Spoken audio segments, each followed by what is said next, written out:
So, isa sa binili ko is itong changing diaper mat na kung saan magagamit din to kapag syempre pinapaliguan mo si baby or kaya naman kapag umaga, ayaw mo siyang lagyan ng diaper or kaya lampin. Gusto mo siya ipahinga sa mga ganong bagay. So, pwede mo siyang ilagay dito para nang sa ganon yung higaan niya or kaya yung kama ninyo is hindi siya mabasa. Eh, ang kagandahan dito, dahil nga siya rubber, mabilis siyang malinis or matuyo. Kasi, ang bala kong bilhin is yung cloth. Pero ang advice sa akin ng asawa ko is huwag yun yung bilhin namin.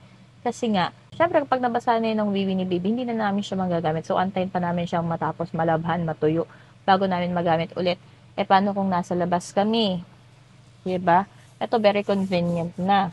So, mabilis siyang linisin at mabilis siyang matuyo. Hindi mo na kailangan pang ilagay sa kung saan-saan yung anak mo or patong sa kung saan-saan para magpalit ng diaper. So, ito is magiging safe ang pagpapalit ninyo ng diaper. O, diba?